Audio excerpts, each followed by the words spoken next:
yo? Pues por una razón sencilla, Jaume. Porque ahora nos toca a nosotros. Es nuestro momento. Ya no podemos seguir perdiendo el tiempo, desgastándonos, consumiendo glucosa cerebral de quién tiene la culpa, lo hizo el uno, lo hizo el otro. Es el momento en que cada uno de nosotros digamos, es mi vida, es mi futuro. Es absurdo que pretendamos que las circunstancias mejoren si no estamos dispuestos a mejorarnos a nosotros mismos. Lo que se trata es de que seamos de verdad conscientes de este hecho. Nosotros podemos crear nuestro futuro. Tenemos que saber cómo, de qué manera sucede esto, cuál es el camino, cuál es la vía para aflorar ese potencial que las personas tenemos. Bueno, es de mucha actualidad, falleció ayer, y cuando ciertas personas dicen ciertas cosas, esas cosas que dijeron nunca mueren y nos acompañan generación tras generación. En el siglo XVII, un filósofo francés, René Descartes, padre de la filosofía racionalista, dijo, pienso, luego existo. Como si lo único importante y relevante en la vida de un ser humano fuera el intelecto. Nadie le quita el poder y el alcance al intelecto. Pero ¿qué pasa con las emociones? ¿Qué pasa con los sentimientos? ¿Qué pasa con la fuerza del corazón? Lo más íntimo en el ser humano. Pues fíjate lo que decía. La salvación de nuestro mundo se encuentra en el corazón de las personas. No habla del intelecto, no habla de la erudición, habla del corazón, en su humildad.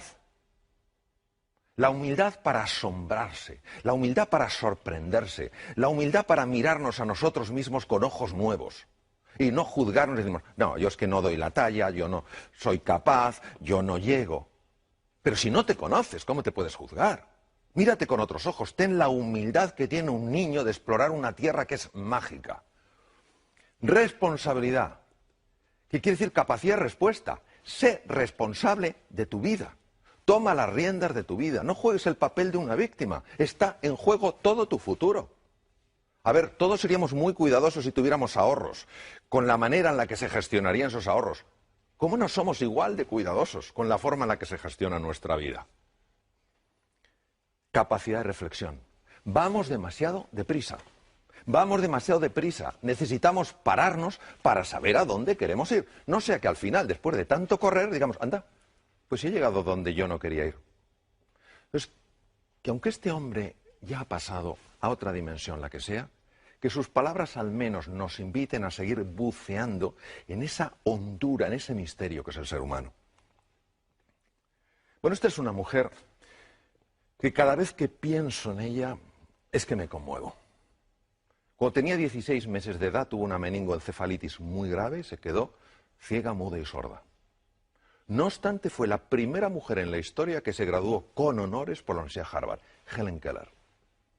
En una ocasión un periodista entrevistó a esta mujer y le dijo, señorita Keller, ¿hay algo peor que ser ciego? Y ella le dijo, sí, es peor poder ver y no tener una visión. Porque cómo vemos el futuro determina cómo vivimos el presente. Si yo no creo un futuro ilusionante, si yo no creo un horizonte que tire de mí, ¿cómo en mi día a día voy a actuar con fuerza, con energía y con pasión? No. Miro ese universo que hay ahí lejano y digo, va, no hay nada para mí. Entonces en mi día a día iré con tristeza, iré con desánimo. Bueno, es la profecía que se autocumple. En poco tiempo efectivamente veré ese futuro y no seré consciente de que yo también lo he creado con mi forma de comportarme, mi forma de ser. Es básico entrenar la mente. La mente es algo de tal complejidad que es muy difícil definirla y mucho menos con 4 o 5 palabras. ¿Qué es entrenar la mente? Lo primero es entrenar la atención. No perdamos más el tiempo enfocándonos en lo que está mal. Vamos a enfocarnos en lo que podría estar bien. No en quién tiene la culpa, sino en qué podemos hacer nosotros juntos. Vamos a usar la imaginación no para generar angustia y preocupación. Ay, ¿cómo va a ser mi vida mañana y pasado? Sino generar posibilidades, algo que nos ilusione. Tenemos que ser capaces, además, de parar ese diálogo incesante que nos pone la cabeza a estallar, con desesperanza, con desánimo, con desilusión. Necesitamos entrenarnos en la reflexión. La palabra inteligencia viene de la raíz latina, interlegere, que quiere decir mirar dentro. Pero ¿qué pasa? Que cuando estamos hablando de entrenar la mente nos suena un poco extraño. ¿Cómo? ¿Es que una persona que quiera aprender un nuevo idioma no tiene que entrenarse? ¿Es que alguien que quiera aprender un nuevo deporte no tiene que entrenarse? Porque la mente no se va a entrenar. Necesitamos entrenarnos en fortaleza mental y en fortaleza emocional. Porque el mundo en el que estamos es un mundo complejo e incierto. Pero una cosa es la complejidad y la incertidumbre y otra es la desorientación. No podemos estar además desorientados. ¿Cómo nos orientamos? A través del entrenamiento mental. La creatividad es básica, todos lo sabemos. ¿Por qué es tan importante la creatividad? Porque es la que te permite aprovechar las posibilidades que la realidad te ofrece para crear un campo de juego que te abra nuevas oportunidades. ¿Pero qué nos pasa? Nos pasa que cuando pensamos en la creatividad pensamos que para ser creativo hay que haber pasado por la universidad, hay que tener 27 másters, etc. Eso no es verdad. La creatividad es consustancial con el ser humano, está en cada uno de nosotros. No hay un solo ser humano que no sea creativo. Lo que pasa es que hay muchos que sí creen que no son creativos. Y entonces no crean nada novedoso porque ellos no creen que en su interior hay ese potencial. La clave para la creatividad es la pasión. Tenemos que encontrar esa palanca emocional, ese motivo, esa ilusión que nos levante por la mañana con hambre de hacer algo nuevo, de encontrar la relación entre cosas que aparentemente no están relacionadas. Por eso el estado de ánimo es clave, que creamos en nosotros y en nuestro potencial. Hay que buscar los recursos emocionales. A ver, si somos honestos con nosotros mismos y empezamos a pensar con calado y con hondura, ¿por qué no hemos conseguido ciertas cosas en la vida? Nos daremos cuenta que la mayor parte de las veces no ha sido por falta de conocimientos o falta de erudición, sino porque nos ha faltado pasión, o nos ha faltado compromiso, o nos ha faltado determinación, o nos ha faltado autoconfianza. ¿Qué es buscar esos recursos emocionales? Es en ese abanico de colores irte a tu pasado y decir, vamos a ver, ¿cuándo en mi vida he tenido realmente coraje? Y seguro que encuentras un momento en tu vida en el que hayas sido valiente y audaz. Tienes que traerlo ahora, tienes que recordar quién eres, porque se nos olvida la grandeza que hay en nuestro interior. Inventar el futuro. La forma en la que creamos nuevas realidades es absurda. Consultamos al pasado y le decimos, pasado, yo he podido hacer esto, y el pasado dice, no. Pues entonces no podré. ¿Pero qué es eso? ¿Pero qué es eso? ¿Cómo va el pasado a determinar nuestro futuro? Es al revés, ¿cómo hay que hacerlo? Hay que crear esa idea que nos apasione, que nos ilusione, que tire de nosotros y a partir del futuro empezar a construir hacia el presente. Para llegar allí, ¿qué tengo que hacer primero? Pues tengo que hacer esto. Y para hacer esto, ¿qué tengo que hacer esto? Pum, pum, pum. Es que es radicalmente distinto, pero lo hacemos al revés. ¿Vamos del pasado al futuro? No, señor. El pasado no tiene por qué predecir tu futuro. Para nada. Está muy bien que te informe, por supuesto, pero que no te determine. Emociones aflictivas. ¿Qué es una emoción aflictiva? Una emoción aflictiva es aquella que no te da nada valioso. Por ejemplo, si yo me encuentro con un tigre, es lógico que sienta miedo, y es muy bueno que sienta miedo porque eso me da opciones de supervivencia. Pero si yo estoy en este estudio contigo, en un entorno agradable y acogedor, y tengo miedo, eso me paraliza, no me da nada. Estamos paralizados por la desesperanza, por la ira, por el miedo. No tiene ningún sentido. Es fundamental que empecemos a comprender un poco mejor cómo gestionar estas emociones aflictivas. Y para eso hay que entender que hay tres estructuras que, si me permites, las voy a enseñar. Una de ellas es la amígdala. Viene del griego almendra, está situada aquí en los polos anteriores del lóbulo temporal. Otra es el hipotálamo, que está aquí, y otra es lo que se llama la sustancia gris periacueductal, que está justo aquí, alrededor del acueducto de Silvio. ¿Por qué es importante conocer estas emociones aflictivas? Porque nosotros tenemos sobre todo tres grandes lastres que nos dificultan llegar a ese futuro ilusionante. Primero, la ignorancia. Si yo no soy consciente de mi talento y mi potencial, ¿cómo me voy a atrever? Número dos, la pereza. ¡Ay, la pereza! ¿Cuántas veces el camino correcto no es el camino fácil? pero el tercero es el miedo, una de las emociones aflictivas más potentes. Entonces, ¿qué podemos hacer para gestionar el miedo? Yo, de todas las cosas que he visto en mi larga trayectoria como cirujano y en muchos temas en los que he estado metido, al final me doy cuenta de una cosa. El miedo, cuando te engancha, hay que gestionarlo por vía física, utilizando técnicas físicas, técnicas respiratorias, gestionando el diafragma porque es el que te cambia la química hormonal, cambiando el foco de tu atención, utilizando colores. ¿Por qué colores? Pues no lo sabemos. Esto lo descubrieron científicos orientales hace miles de años. Los colores tienen un impacto tremendo en el hemisferio derecho del cerebro, que es el que gestiona estas cosas.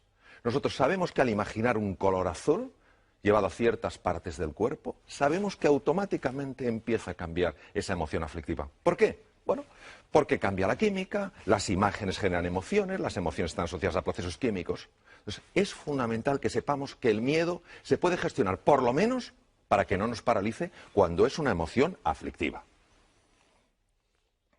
Bueno, luego hay una cosa que es que creo que la tenemos que recuperar.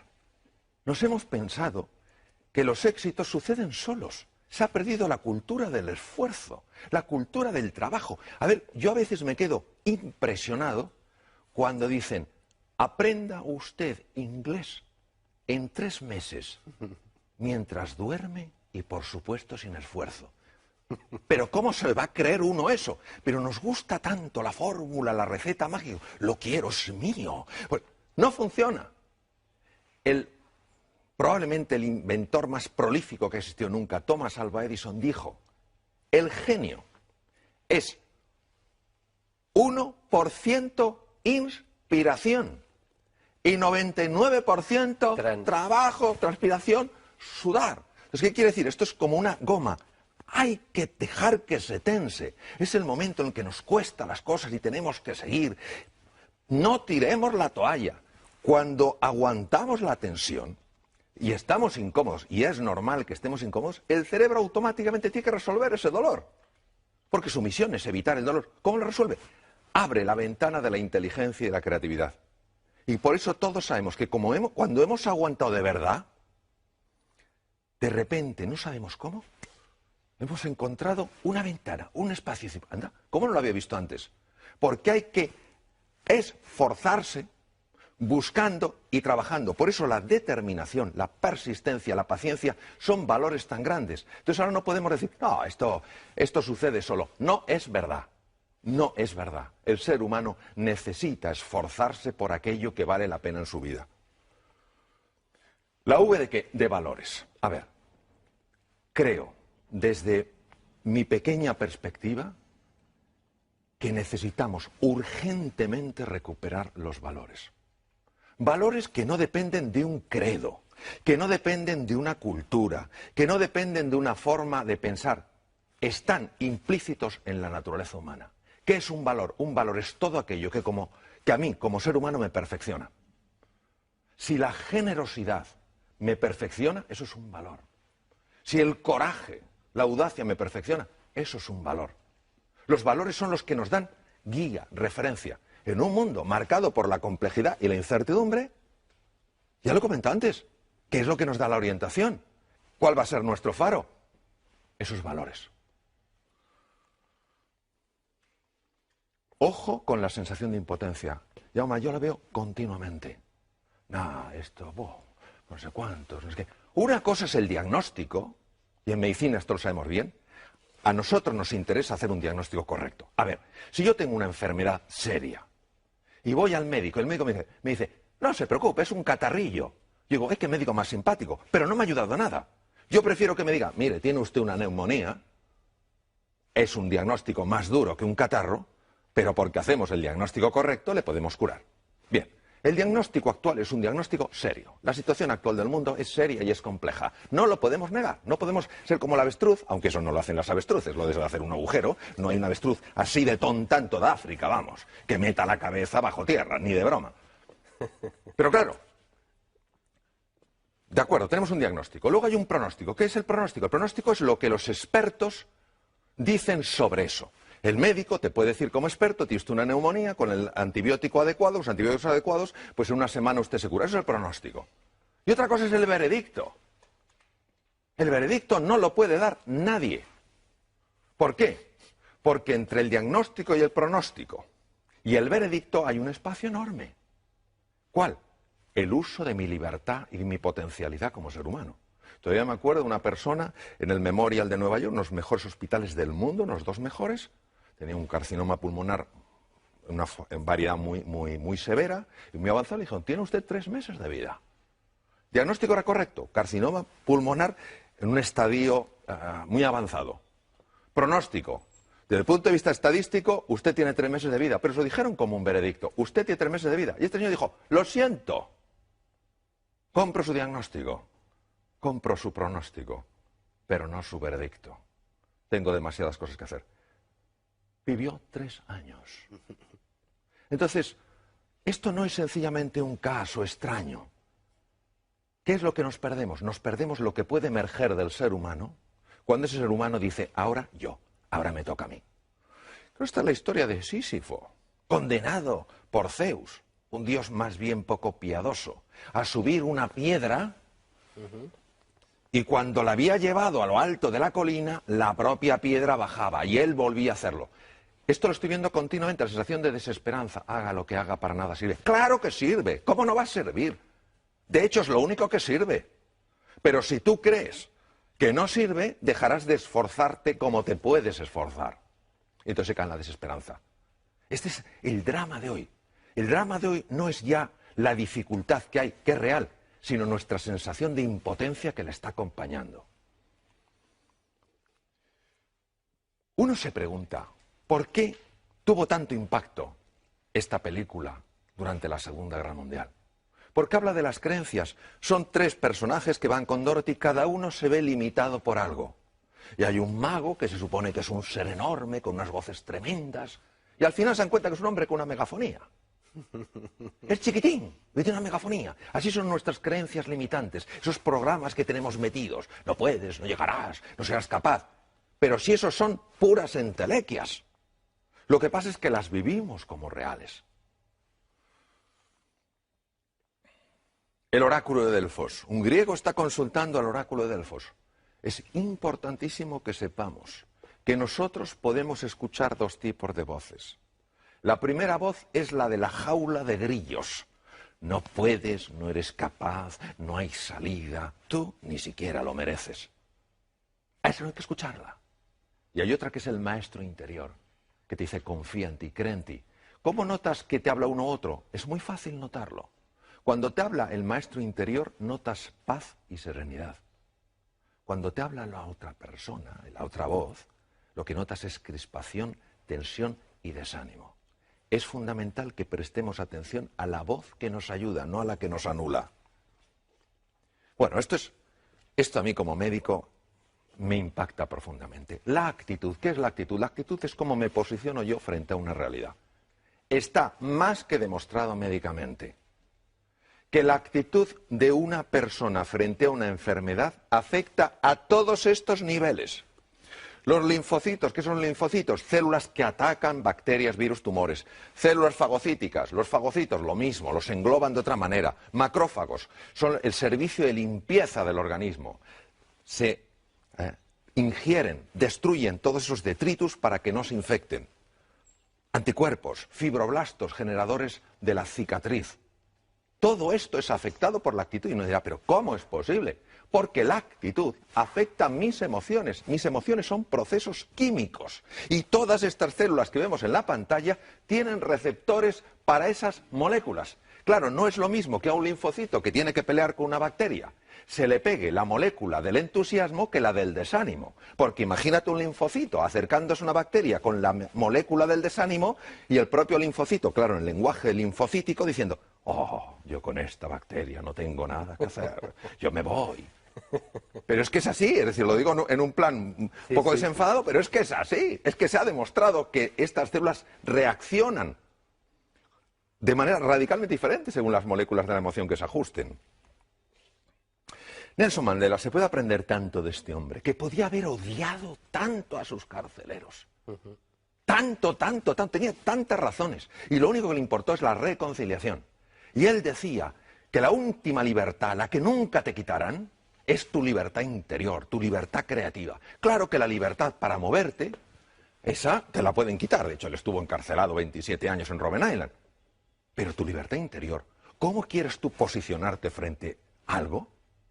Él eligió posicionarse no desde el odio, sino desde la voluntad de la reconciliación. Porque él sabía que no era el único prisionero, sabía que sus propios carceleros eran prisioneros de su propio odio. Vaya mensaje.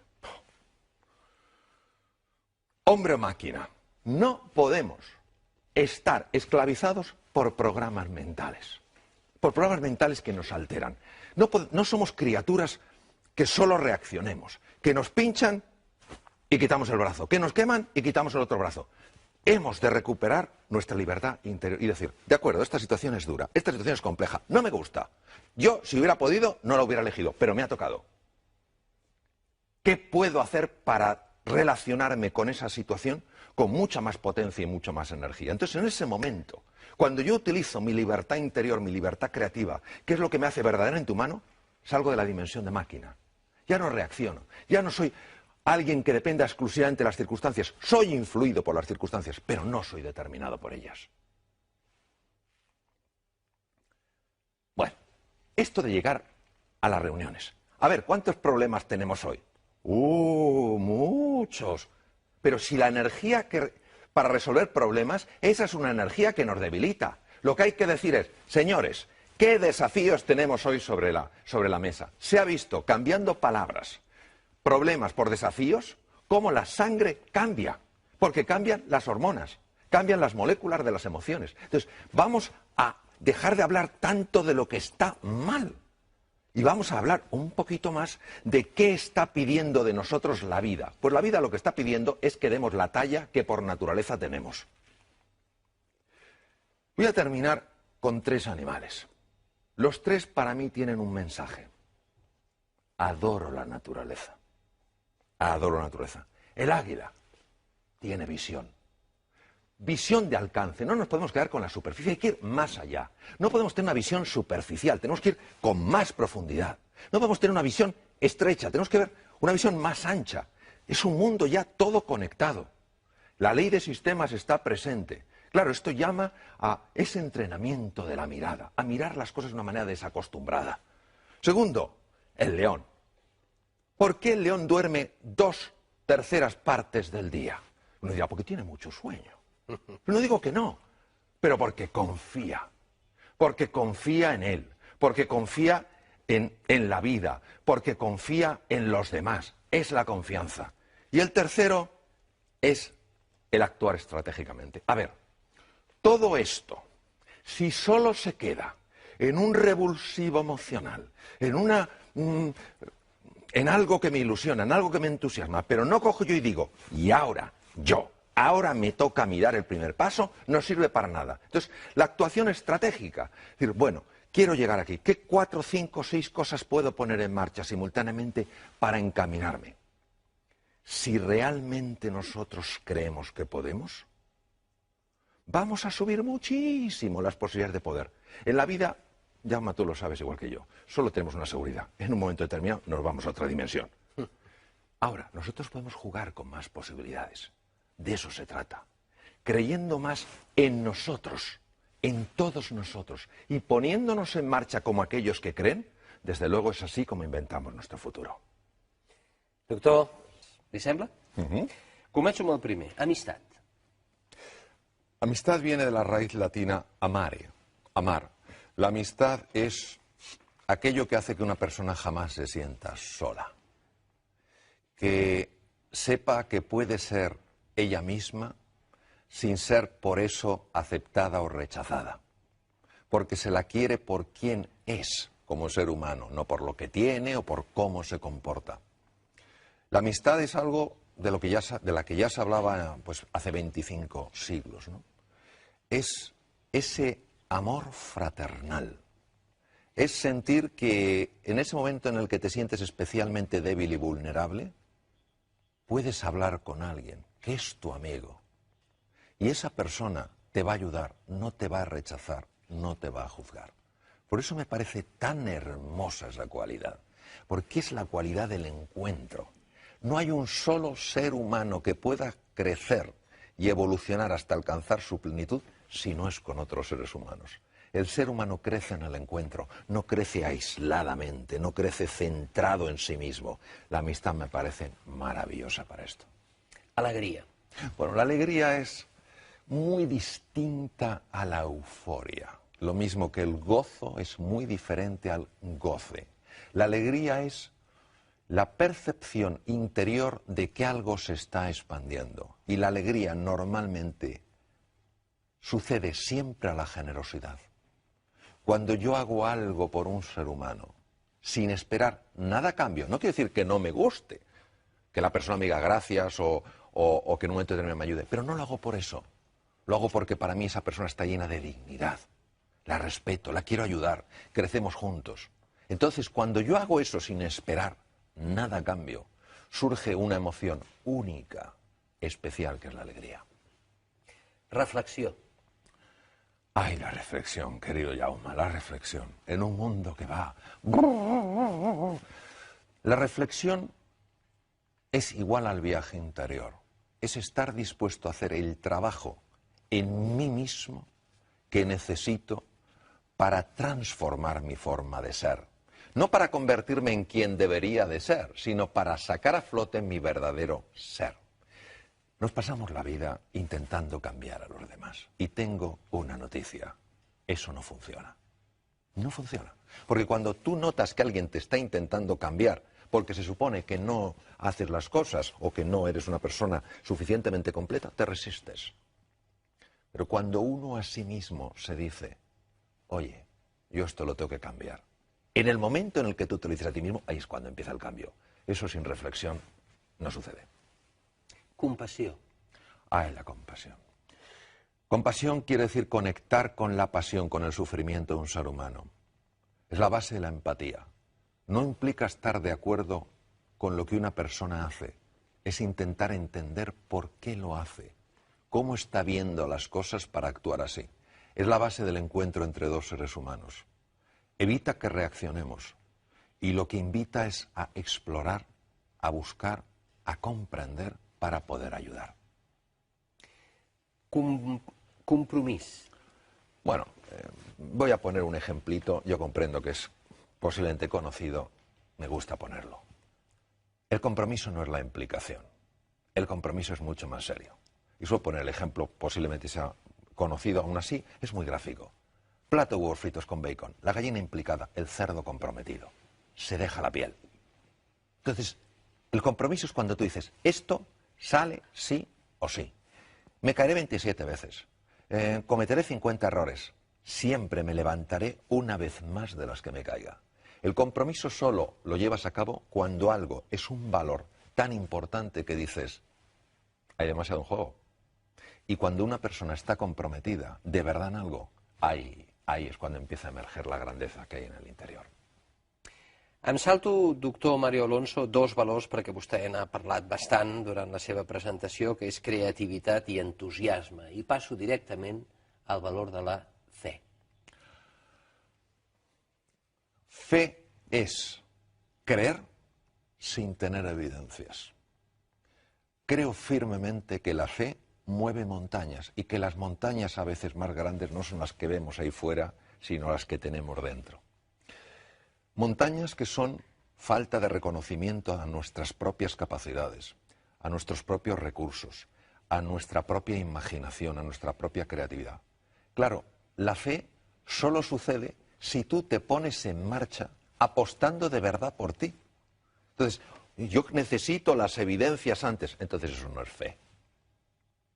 El mérito de la fe es que solo saldrá lo que tienes dentro cuando primero creas que de verdad existe y te pongas en marcha, como se ponen en marcha aquellos que de verdad creen. Humilitat. La humildad no es una virtud muy glamurosa. Para mí es la clave. Viene de la raíz latina humus, lo que fertiliza la tierra. La humildad es la que hace que yo me pueda poner de forma permanente en el papel de un alumno. Y por más que pueda saber, siempre esté abierto a aprender de cualquier ser humano. Las personas en cirugía, algunos de los más grandes maestros que he tenido, personas súper reconocidas a nivel mundial, me llamaba la atención su humildad. Preguntaban, ¿qué harías aquí? ¿Por qué?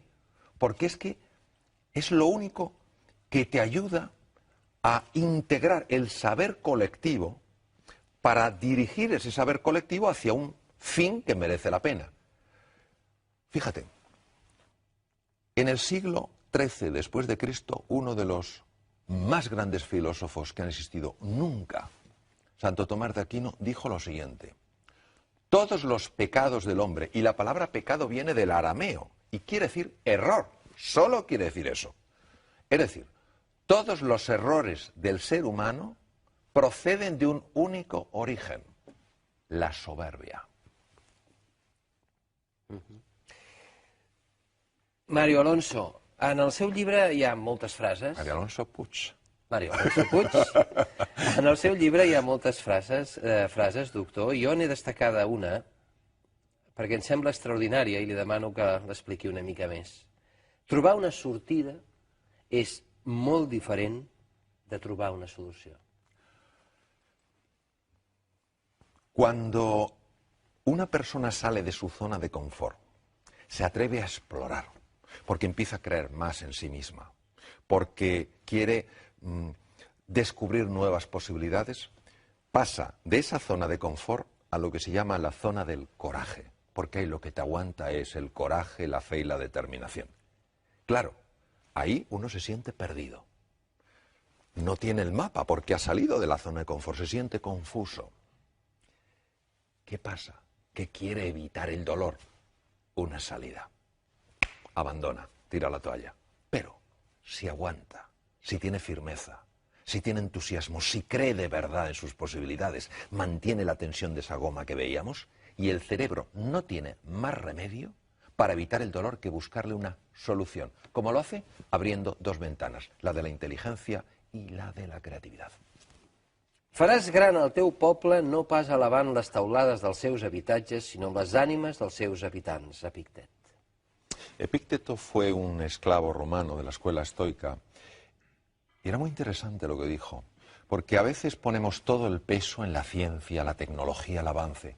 ¿Y qué pasa con el trabajo interior? ¿Qué pasa con el desarrollo del ser humano? ¿Qué pasa con su crecimiento? Si no van de la mano, si solo hay ciencia y tecnología y no hay crecimiento humano, al final lamentablemente usaremos esa tecnología con un deseo de dominar a otras personas. Solo engrandeceremos a los pueblos si van de la mano. La ciencia y la tecnología, por supuesto que sí. El crecimiento del ser humano, también. Gràcies, doctor. Resulta que un pilot professional que havia fins i tot fet la carrera als Estats Units, un bon dia ho va deixar tot per la música. Aquest pilot professional va lluitar pel seu somni, i el somni es va fer realitat. Ell és mallorquí, es diu Joan Castells, i el grup es diu Petit. Interpreten en directe Blackbird, Daisy. Endavant.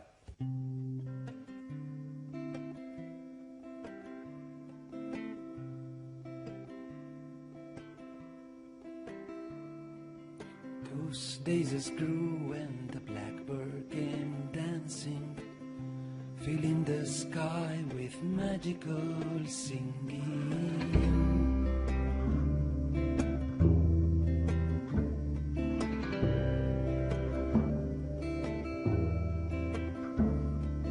Fresh morning dew and the spring golden sun, wearing our shoes, delight in our love.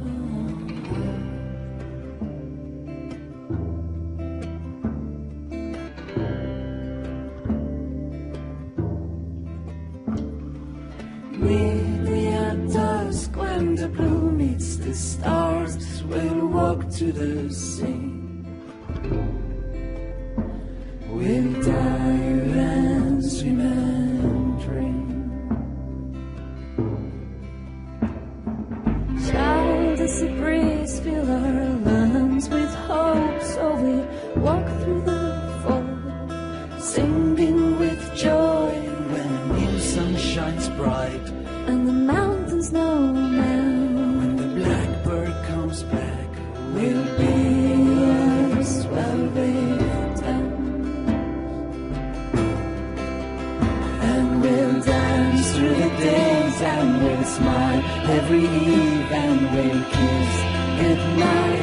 every night. And we'll dance through the days, and we'll smile every eve, and we'll kiss goodnight every night.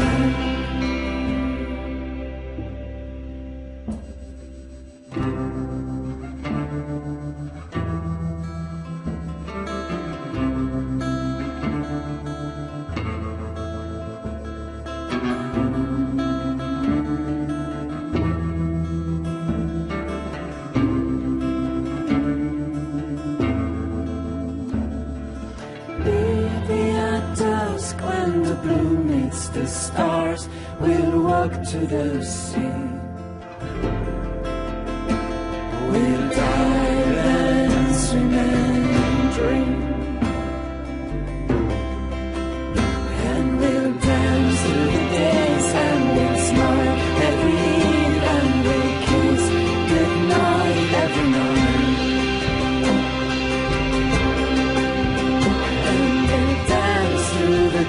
And we'll smile every year, and we'll kiss night, night.